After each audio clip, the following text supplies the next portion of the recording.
So I want to hear something funny. What? So Sarah got me a new computer, which is great and fantastic. Mm-hmm. It's something. Cool. Yeah, no, it was awesome. It was a really nice gift. Where is it? I thought you were going to bring it.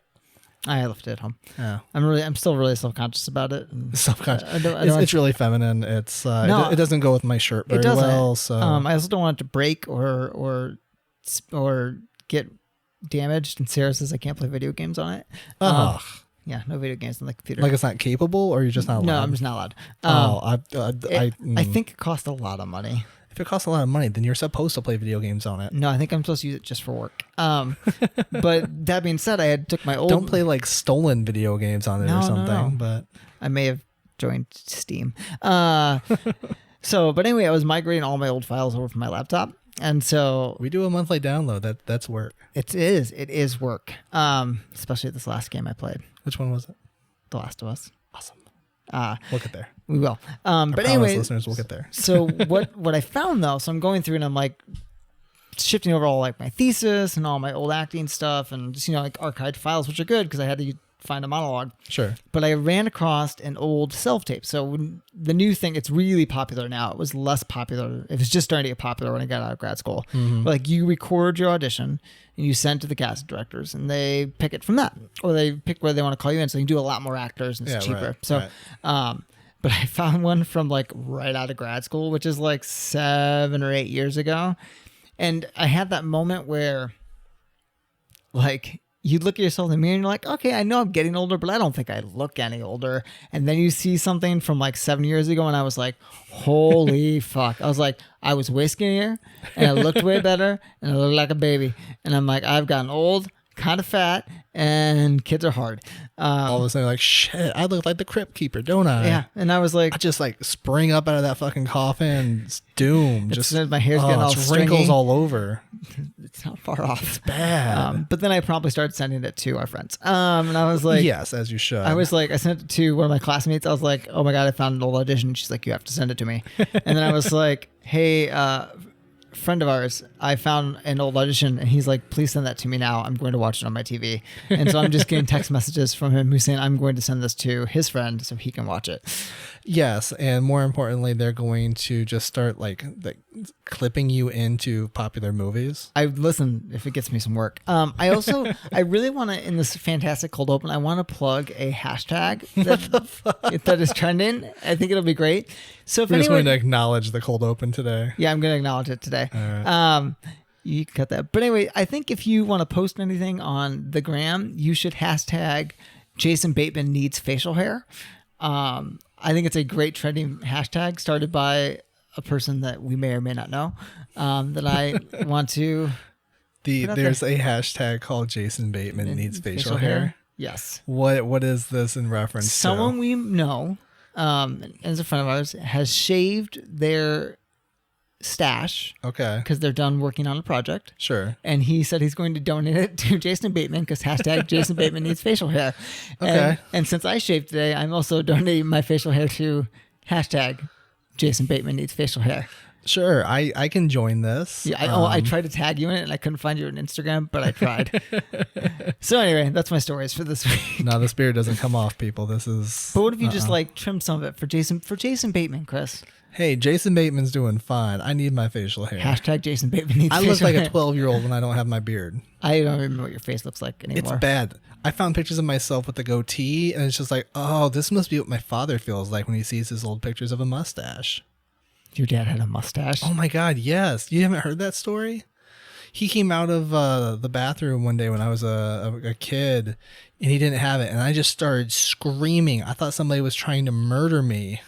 I imagine right now in my head that your dad has like, not like the like Tom Selleck stash, but like the pencil thin stash, but it's white because your dad's hair's white. You're not far off. And so he looks kind of like a weird cross between Vincent Price in my head, Steve Martin, and the Pink Panther. Yes. It was the early 80s. It was the late 80s, early 90s. So it was that like very thin, well-kept mustache. It was not like a big bushy Tom Selleck type of thing. No, he had like apparently like a goatee for a long time and then a mustache for my early childhood. And then he terrified me by shaving. And I think he just never wanted to go through that again. I'm just picturing your dad with both a mustache and a goatee, and it might be the greatest thing I've had happen in my life today. It's good. It's good. Now, keep in mind, this was like a different looking father than the one you knew. Like this was, late 20s, early 30s dad who was thin and trim and like, It's only good if I picture I him can bench now. press the world type of guy. Just when he has with his white hair, I just imagine it being like, it's like silver fox white. Oh, sure. But no, that stash was always brown. Okay. Well, that's not as fun. But in my head, it'll always be white. Should we just get started? Yeah, what are we talking about today, Chris? I don't remember. Okay. Hey, everybody. Welcome to Two Dumb Dads. I'm Chris. I'm Nick. And this is episode 32 for August 22nd. We have an interesting kind of thoughtful discussion today. We're talking about divorced grandparents. And kind of, how that thought process works with the kids and just kind of what you go through with it. Mm-hmm. But before we get to that, we have a couple quick updates. First of all, we are officially going to record the monthly download. We are going to actually do that in the next day or two. It will be up on Monday, whatever the next Monday is. What is the Monday that follows August 22nd? I could very easily open my phone or something right now. But August 27th. The 27th. Okay, so we will officially have the monthly download for The Last of Us on August 27th. It will be up. It will be posted. It's technically still August. Yeah, it's still a month. Yeah, no, I mean, I know we always say we try and get it out in the first week of the month, but I mean, yeah, it's close enough. We're still a baby. We're there. Growing pains. We're getting there. We're getting there. And also we're gonna. I feel like there was a second announcement that I was you were supposed gonna to make do here. an update on our child-proofing endeavors. Oh yeah. Got you. So last week we didn't record. We had some stuff going on. My family was in town. Thea was sick, and everybody was just miserable and exhausted, and so we just didn't get up to record an episode. But if you did listen to the old one that was re-released, there you go. You heard that we're going to try and give a little bit of insight into some stuff that we talked about in the past. So, Nick, we are now several months in the future from that episode. That was, I believe, our 5th or 6th episode. Oh, wow. Really? Yeah, it was early. That's crazy. It was early. I believe that was the episode where you basically told me I was an overprotective doofus. I'm not saying I disagree with this. I'm not saying you do either, but I'm curious to see what your thoughts are on how we ended up baby proofing. Do you really want me to be honest in this? In my total bad parenting moment? Yeah, we haven't done a good goddamn thing. It's exactly how it was. Yeah, no, same here. We still have some child locks, and it's actually gotten worse. Where like he'll wander into the kitchen. I just kind of wait and hope that he comes back, and normally he does. And I think to myself, Yep. Can he kill himself in there? Probably not. I think we may have actually taken negative steps from where we were at that point. So I don't remember if we had done it yet. But we did buy some like the cabinet latches. Mm-hmm. So like wherever like the poisonous sprays are and stuff, or like the razor blades in the bathroom, we did put on like the safety, the clamps or whatever, so that it catches. But other than that, we never really changed anything. We never put up that protection over like the blocks in the dining living space area that I was so worried about. And it's never been a problem. It's also like just because we're sitting in your apartment right now, right? And like looking at it, you kind of can see wherever Thea's at. Like unless she turns the corner to your room or your bathroom or upstairs, which those all have doors, like It's not like she's out of your sight. And with Miles, it's kind of the same thing. I mean, he can run into the kitchen. And there's theoretically things he can get into, even though all the cabinets are latched. So I got to the point where I'm like, all the stuff that's potentially dangerous, I'm kind of watching him. I can see him getting it. And I don't know. It just really, I think it's just our apartments are so small. I mean, we have a house, but it's the same square footage of our apartment. Sure. So just like everything that's super dangerous is kind of covered. Like all the outlets are covered. Mm-hmm. Yeah, I mean, I think like the two things I was worried about, I think, when we recorded was those stupid blocks where the scissors were. Mm-hmm. And I'll be honest, like, yeah, that's come up a couple times where like she has come over like carrying scissors to us that are fairly sharp, and we go, oh shit. So we've started trying to remember to put them in the giant heavy bench that I built. And then I think I was worried about the gate to the kitchen, which turns out we never freaking close it anyway. Yeah. It's just perpetually open, and like Thea's just good in the kitchen. We should probably be more careful because we have some like fairly sharp knives on the counter that she could almost kind of reach. We have a step stool for her in the kitchen because she likes to play on the like help us cook and stuff. But aside from that, like we've never had any problems. We haven't really done too much, and we just kind of like if she goes somewhere where there might be something dangerous nearby, we get up and we follow her. It like really hasn't been that big of a deal. Yeah, we don't even follow Miles. We just let him go. Here, Miles, can you go take this razor blade? Can you shave Daddy real quick? Just shave Daddy. I've kind of included he's just not tall enough to reach the dangerous areas yet. Yeah. And by the time that he's tall enough to get to where there's knives and shit like that, even when he has a step stool as well, by the time he gets to that point, he'll have more reasoning, and you can be like, no, you don't touch the super sharp knife. It's we have enough room in our kitchen to lock all that stuff. So it's just not a huge concern. I'm more concerned in terms of child proofing, which isn't actually child proofing. Just like when we're out in driveways and parking lots and stuff. So he's pretty stubborn. So he'll hold our hands sometimes, but a lot of times he just won't. And we're getting to that point where he's starting to run. So that worries me a lot now, is that he's just going to bolt. And as he gets faster, I'm not going to be able to get him.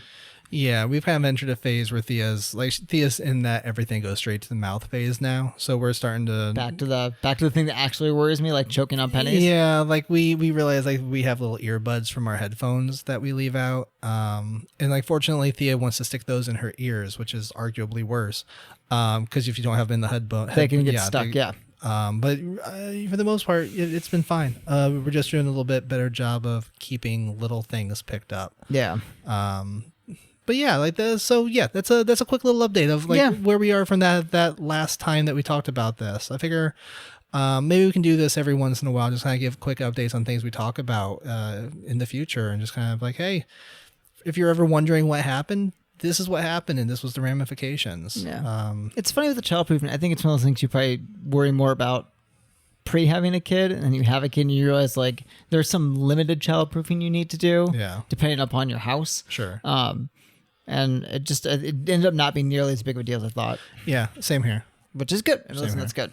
So, but yeah, so that's gonna bring us to our adventures in dadding. Do you have any adventures in dadding? Yeah, I do. So, we've hit, I think with toddlers and shit, it all comes in like waves, like different phases and stuff. So we're in this really cool phase, which you've been, I think, for a little bit with Thea, and she's definitely more advanced with it. But Miles is starting to get to. I mean, there's more language coming and forming sentences and being able to tell you what he wants and learning words, which is great.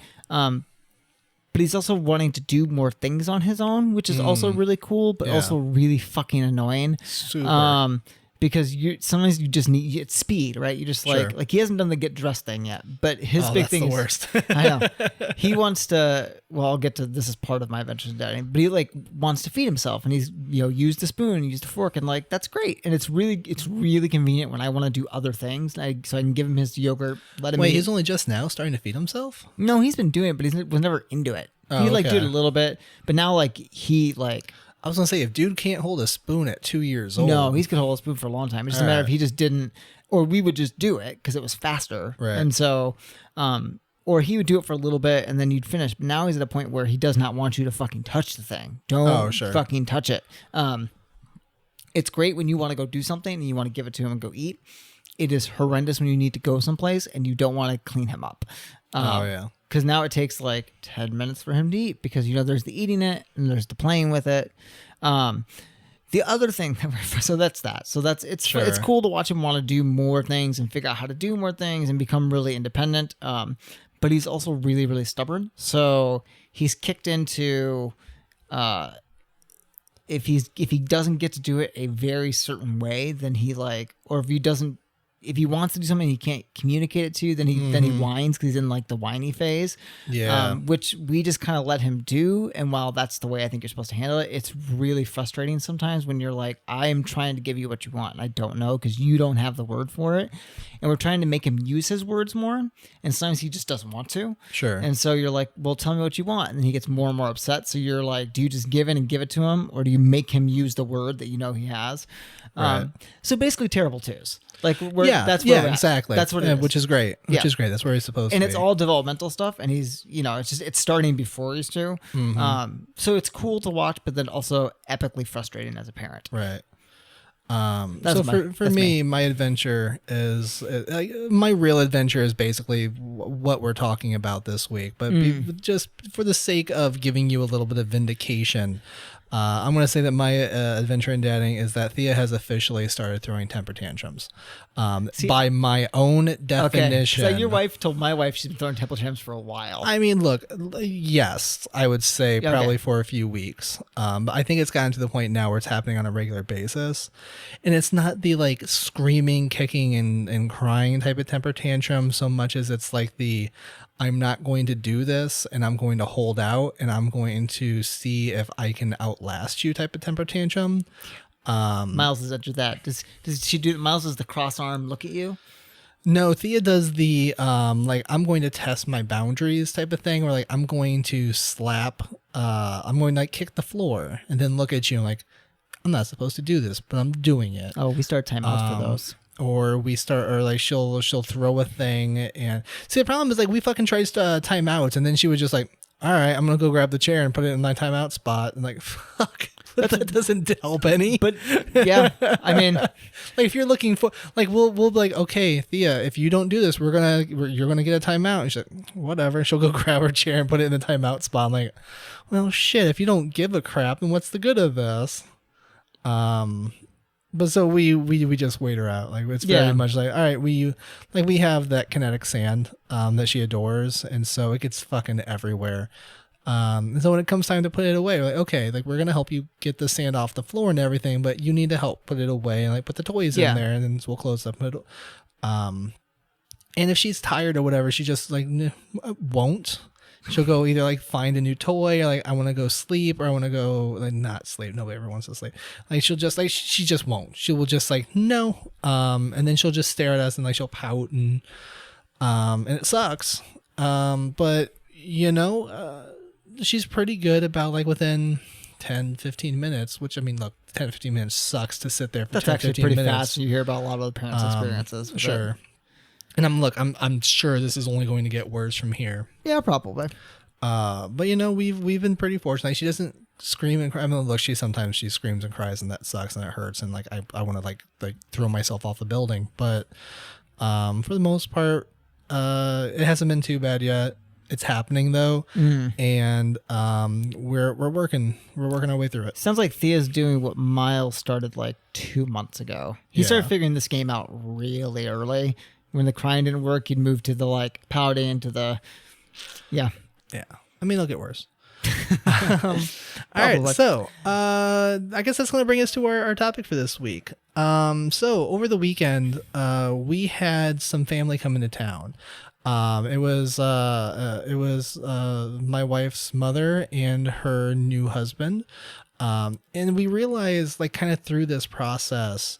There are just strange complications that come, that arise when you start dealing with step grandparents. Like once there's divorce in the grandparents, it's just like a weird complication that I never really thought about growing up.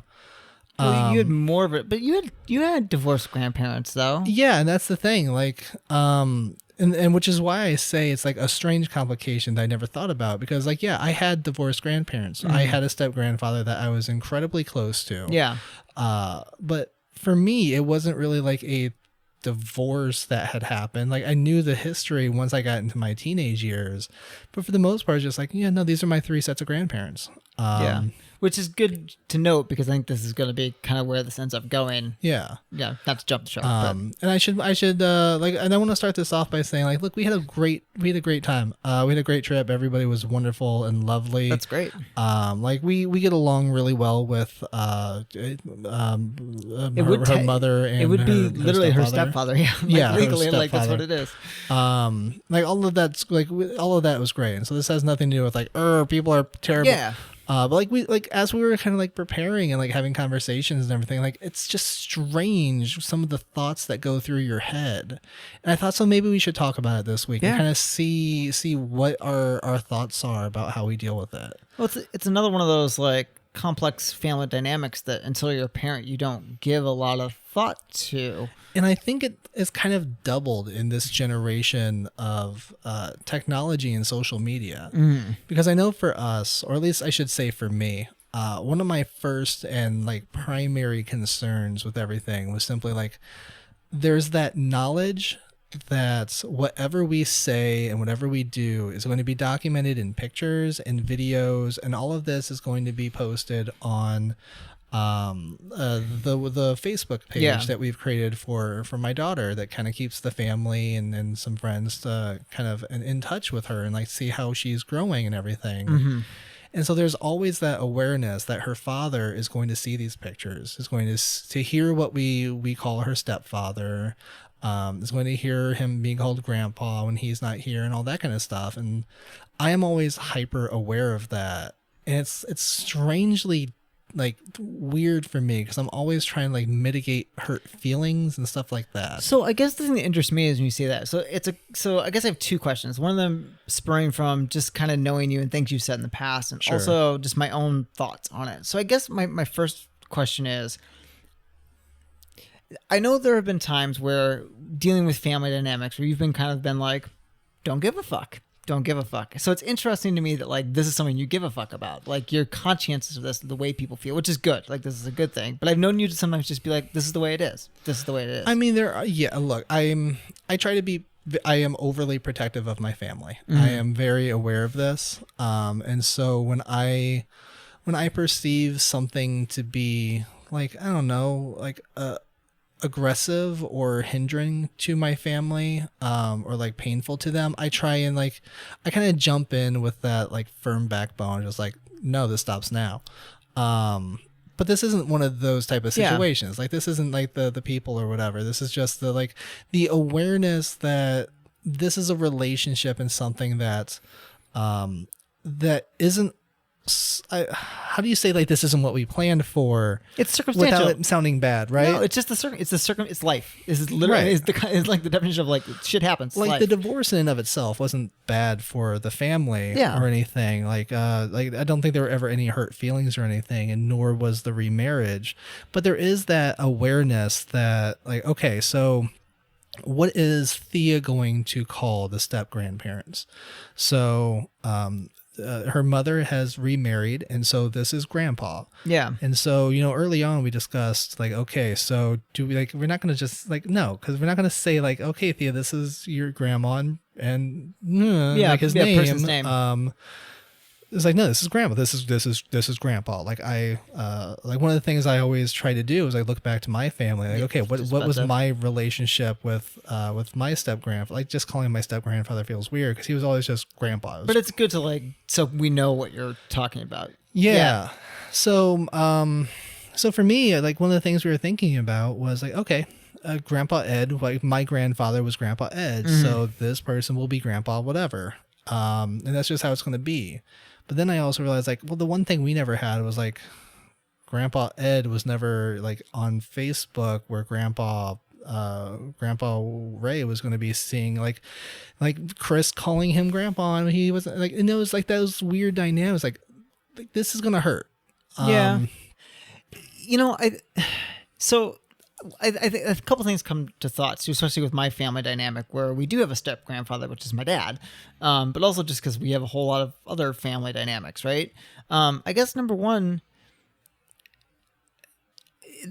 don't you think that's kind of for them to work out? Like this is not to put in negative, like their life choices are made and whatever those take, right? And like I think it's unfair if you're an adult to be like, well, I'm going to hinder this possible relationship because it's hard on me. Because at the end of the day, Thea might benefit tremendously from having this family unit of her, grandma and grandpa so-and-so and grandpa so-and-so. And so I feel like, well, I think it's admirable that you are trying to mitigate this and be a caring, compassionate person. That's for them to just kind of understand. Like it is, and if your wife's dad were to ever remarry, you're going to have the same situation on the other side, right? And that's for them to mitigate. And so let's talk about that issue, because that is where I think this actually gets gets complicated, because right now with her grandmother and her grandfather, who like you step grandfather, whatever you want to say, Yeah. it's grandpa. That's not a difficult decision. They're married, they're together, they're loving. That's, whatever. It's not a big deal. The difficulty, on the other hand, becomes, okay, so my wife's father has not remarried. Yeah. He's dating somebody and has dated a couple people periodically who we've met, most of which prior to Thea being born or immediately after her being born. Yeah. However, the inevitability of us meeting somebody he's dating before they get married is relatively high. And then there becomes that question, like, okay, well, we have her call the other person grandpa.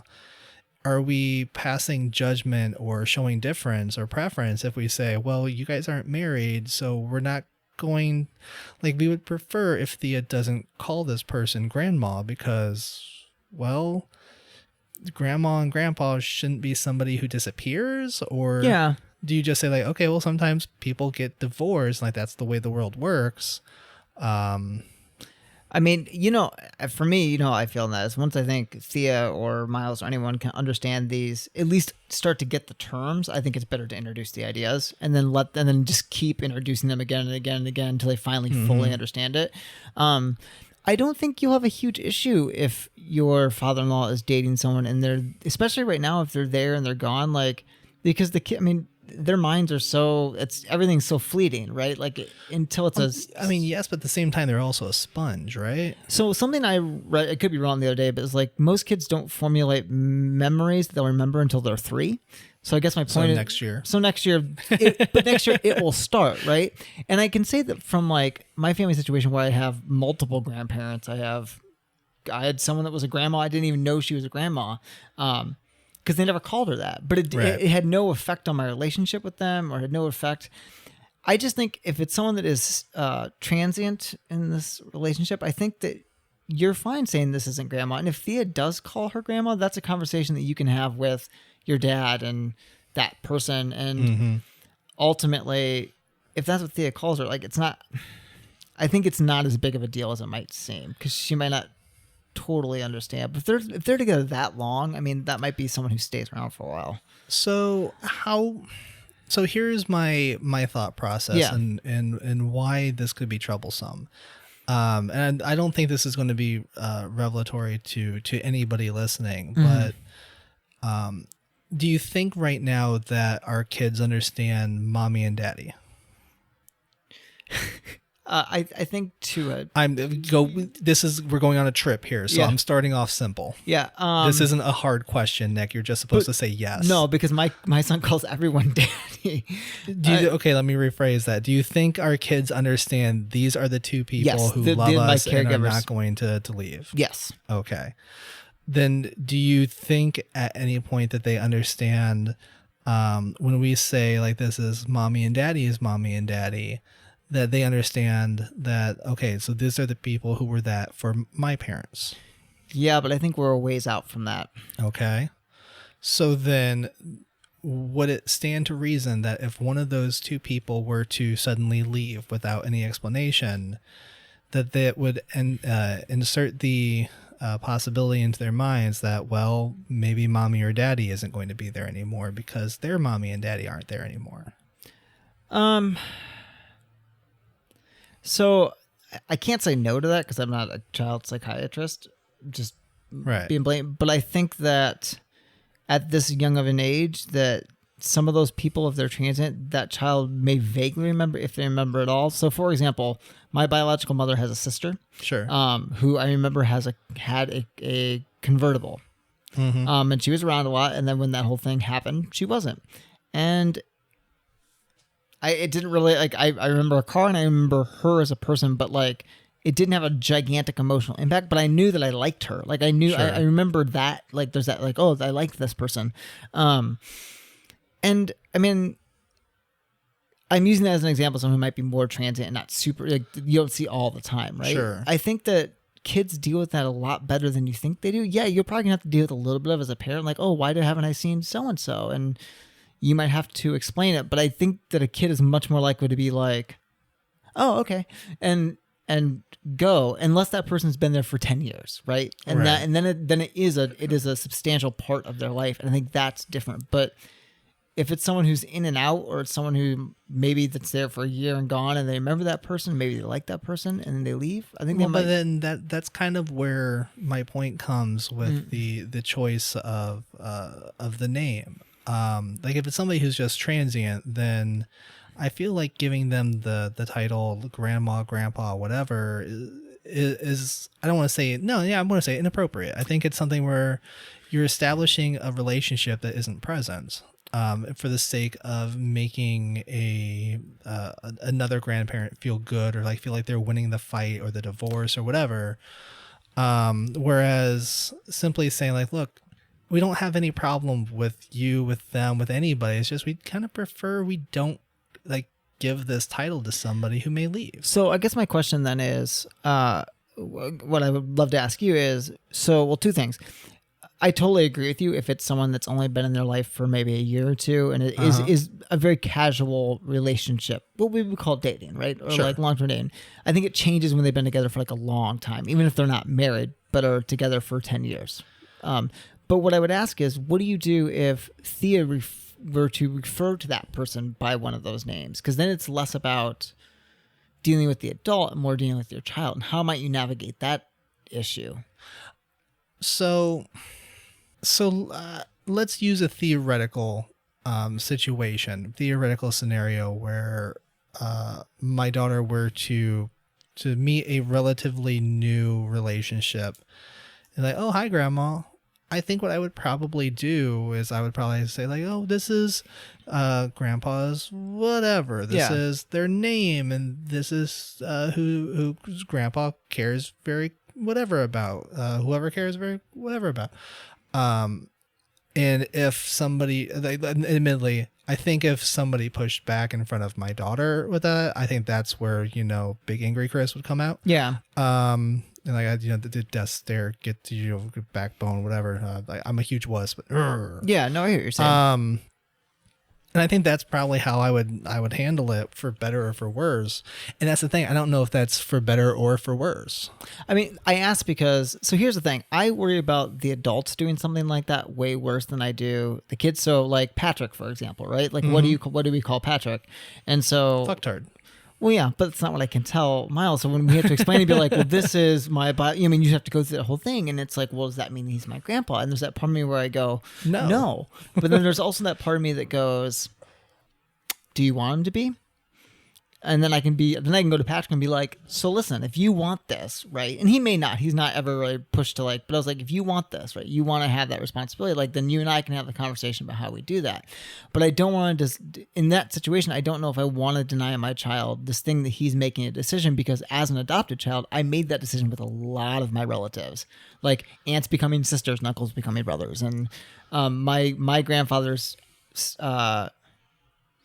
So, but isn't there a little bit of a different situation with what you're describing? Because for one, you were adopted at a slightly older age. 4 months old. I thought you were adopted at... I was adopted when I was 4, but as far as I knew, I was adopted at 4 months. So theoretically, then at 4 years old, you were adopted. Yeah.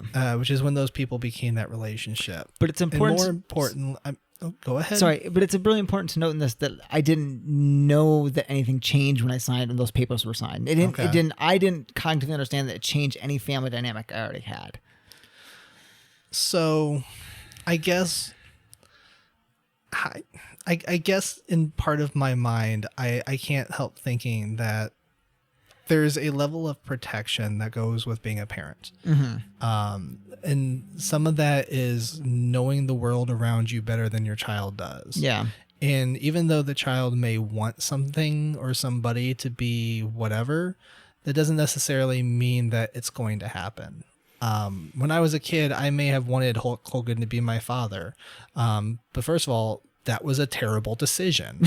And second of all, like my parents would know better. Like, no, that person, like, I'm glad you like, okay, you want too bad.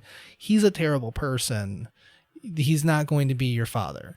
This is a terrible Yeah, analogy this is a because really I have a bad- father, but my point is, like, you may want something, but that doesn't mean that it's what's best for you.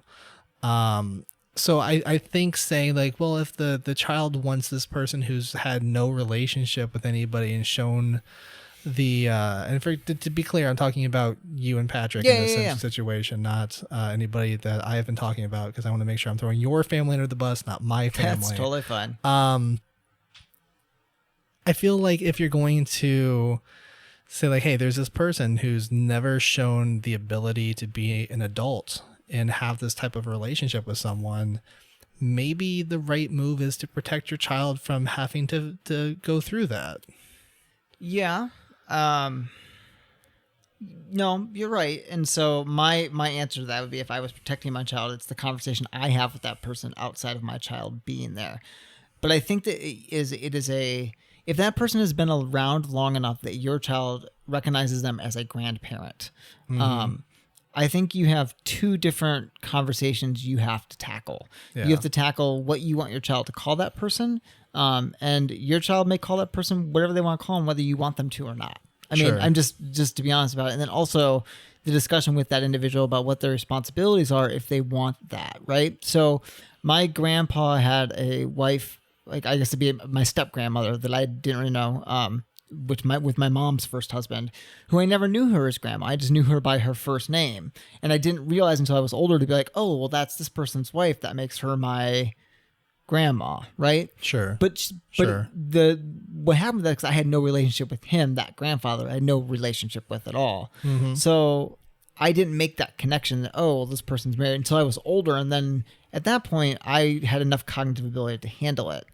But she never forced that on me. That was never forced on me as a family, because the grandfather didn't even want that. Like, he didn't even really want to be a grandpa to me, which is fine. Like, that's neither here nor there. Sure. So I guess what I'm saying is if that woman's been around for a long time, or your stepfather-in-law, would that be right? Whatever.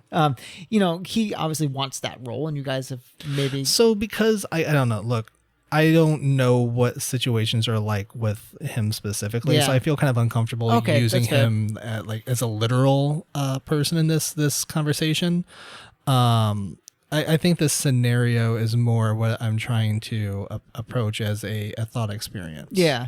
I would just say this: if the person is around long enough and has enough of a relationship with your daughter equates them as a grandparent, then I as a parent would think long hard about, how do I deal with that person, and talk to them about what that means, right? And allow my daughter to have a relationship that could be really fruitful and really beneficial.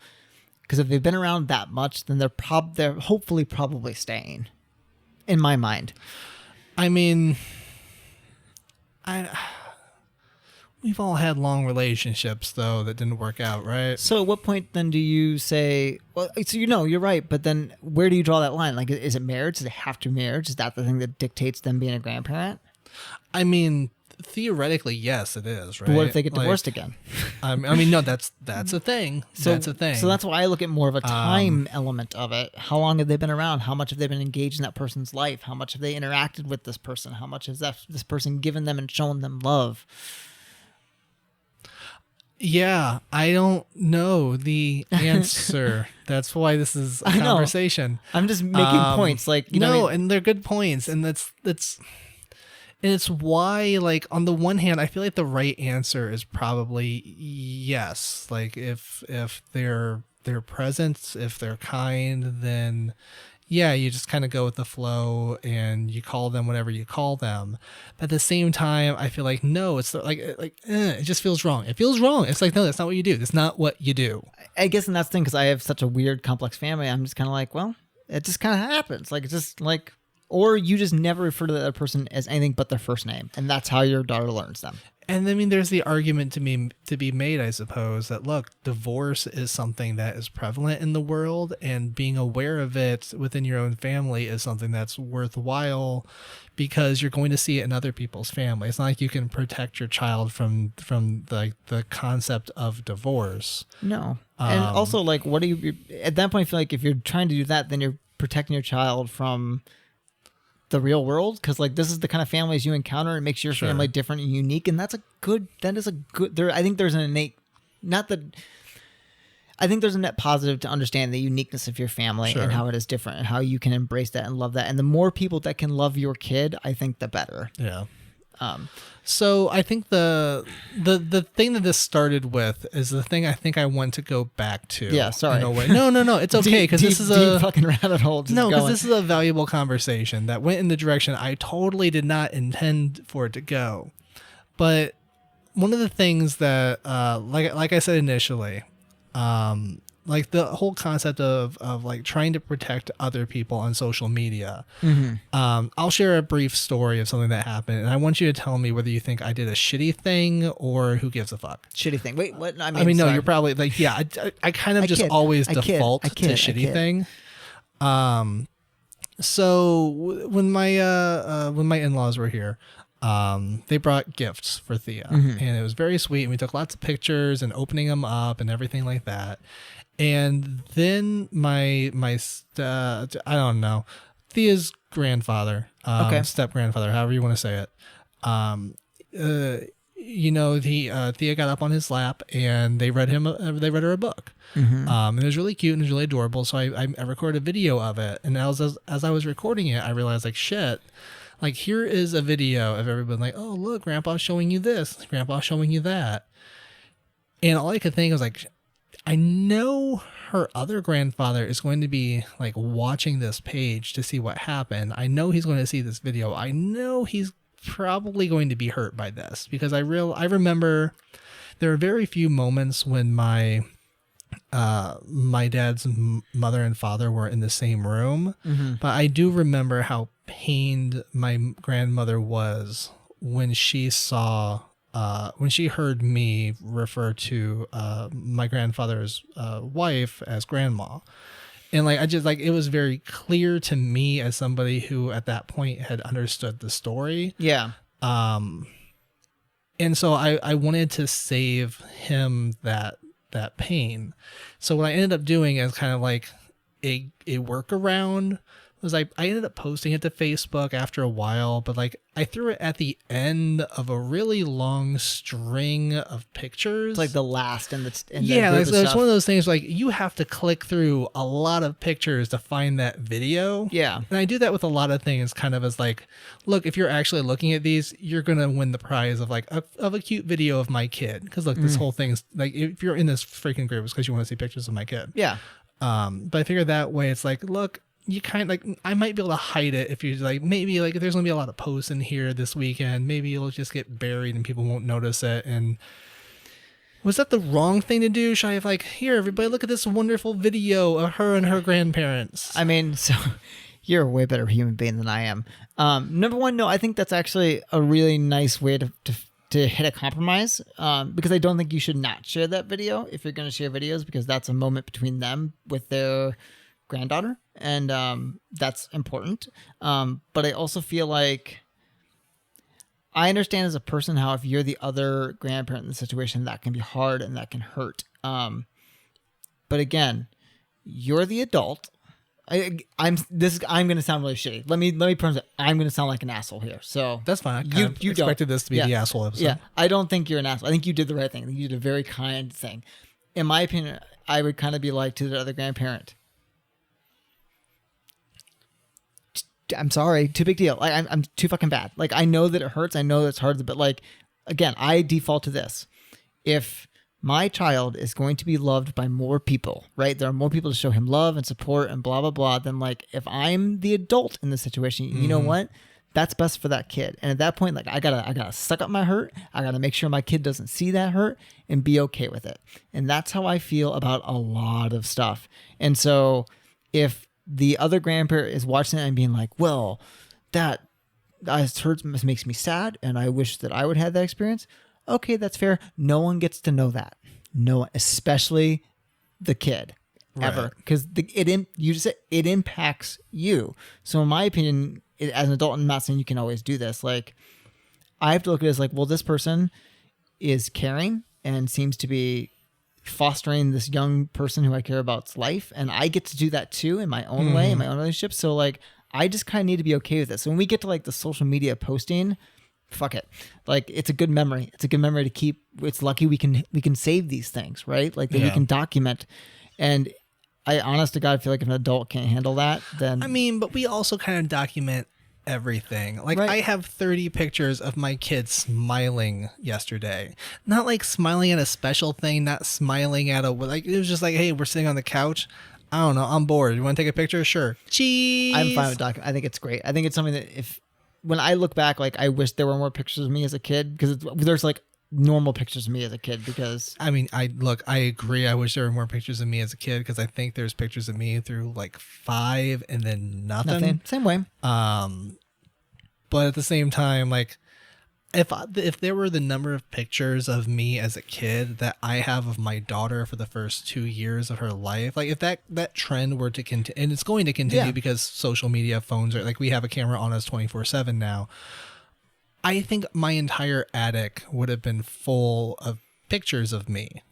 It would have. So we live in a different time. I just think, like, talking to my mom about a similar thing, like, she loves that because you can document so much of it, right? And I think it's gonna be really cool when our kids are older, because it's not hard copies, to be like, here's you growing up in a very, like... My point is, what I think you did was right, and I think that that's really admirable of you. I don't think you have to do that. I think the onus is on the other adults to be adults, to be the actual quote unquote parents in the situation, because they're the parents. Right? Sure. And I mean, to be clear, I am like, this is all my own personal stipulation of what I was thinking could happen. Not that nobody has said anything to us that would suggest as much. I think you did a very good thing, and I think it is admirable. I don't think it is something that you should have to do or really should have to worry about, but I'm less caring about those things than you are. Sure. Because I'm a jerk.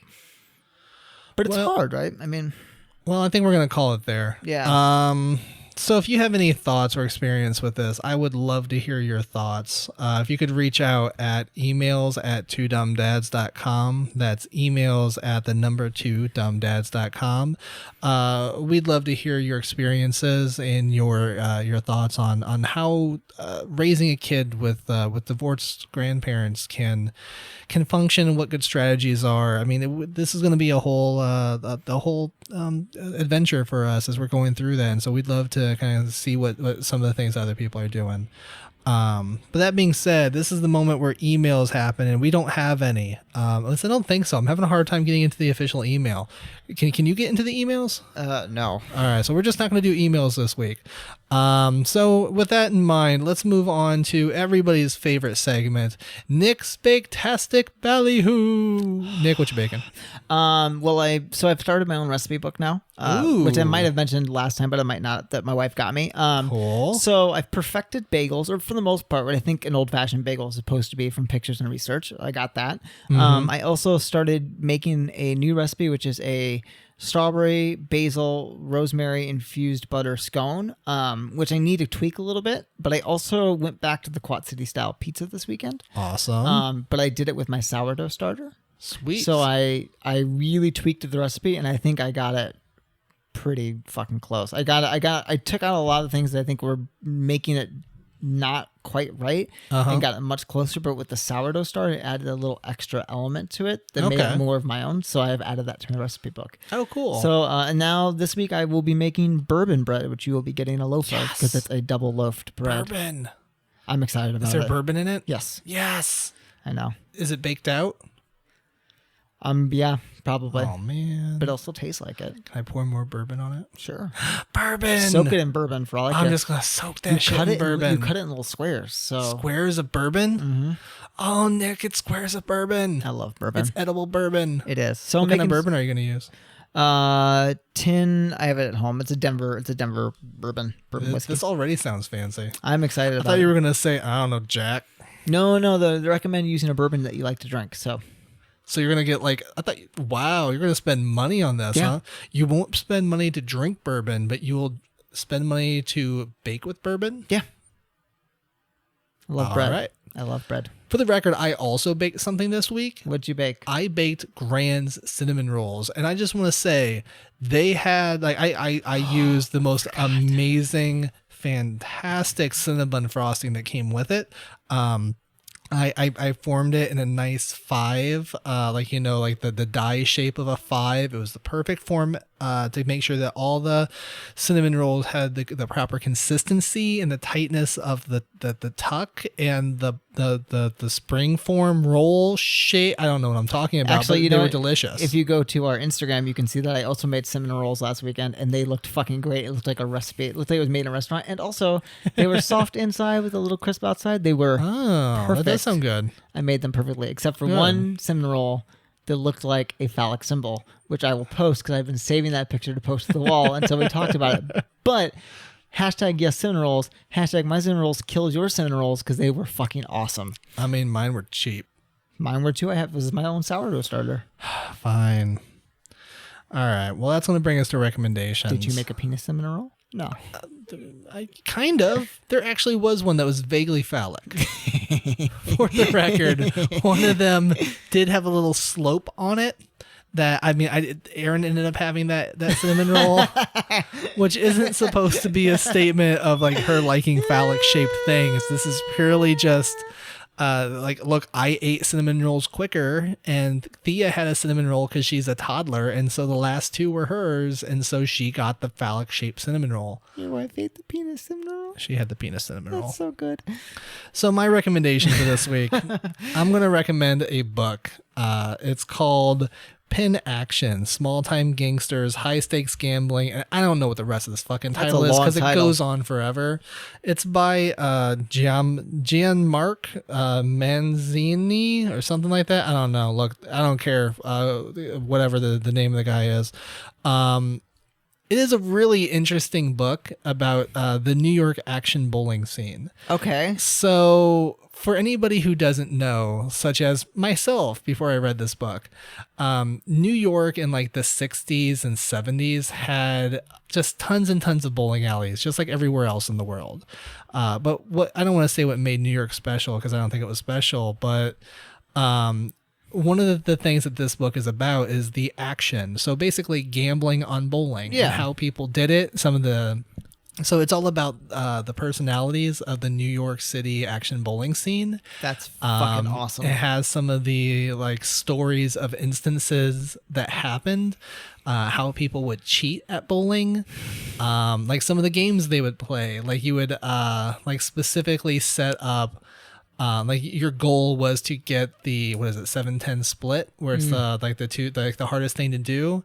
And then there would be the game where like you set up only the 7-10 split, and the first person to knock it down would win. Like all sorts of this type of stuff, where people would be bowling and gambling from sundown to sun up for like lots and lots of money. And it even goes on to include one person who rose out of the action bowling scene in New York and actually became a professional bowler. It's kind of like the movie Kingpin. Kind of. It's probably exactly what this is based on. Yeah, that's awesome though. But yeah, it's a really cool book. It's a lot of fun. I'm about 3 or 4 chapters in, I think. I'm going to be honest with you. It's terribly written. It's not very good prose. It meanders, it wanders, like things that don't seem to have any affiliation with one another just kind of pop up and pop back up. It's really terribly written, but the damn stories are so interesting that I just can't help loving to read it. So again, that's Pin Action, Small Time Gambling, High Stakes Small Time Gangsters, High Stakes Gambling, and blah blah blah blah blah blah blah. That's awesome. It's cool. How about you? I have a recommendation for me and for my wife that I want to share with you. So my recommendation is, again, because I love TV. We need to get the wives on an episode. We do. Sorry. My recommendation is Making It. It is a show hosted by Nick Offerman and Amy Poehler. It's like Great British Bake Off, but for crafting. Oh, that sounds great. So it's a crafting competition show, and they host it. What channel is that on? NBC, I think, on Tuesdays. It's great. It's I'm all about the wholesome TV. So like Sarah, my wife and I now watch that, and then we watch Great British Bake Off, which just ended on PBS. It's great if you like Parks and Rec and you like Amy Poehler and Nick Offerman. If you're into that and you like watching people make some cool crafts, they do win a cash prize, which I like less than British Bake Off because I like them not. I think you should just win like a strand of Nick Offerman's beard. You should. His beard looks great in it. I'm sure he has a bunch of people to like make that thing He perfect. talks about all the stuff in it. I need to find out. It's so good. I recommend that. And then from my wife, she would like me to recommend. Oh wait, that's not hers? No, that's mine. I assume that would have been hers. No. That sounds like a very Sarah recommendation. That's mine. Okay, cool. What's yours? She said Crazy Rich Asians. Crazy Rich Asians. Oh yeah, Aaron was telling me about that. So they went to that over the weekend. weekend. And my wife really liked it. And there's a lot of good social reasons you should see it as well. Because it's really funny. It's a great rom-com, and it's worth the ticket to go see. So yeah, there was a really good conversation. I think it was on the Vox podcast you recommended a few weeks ago. Today about, Explained.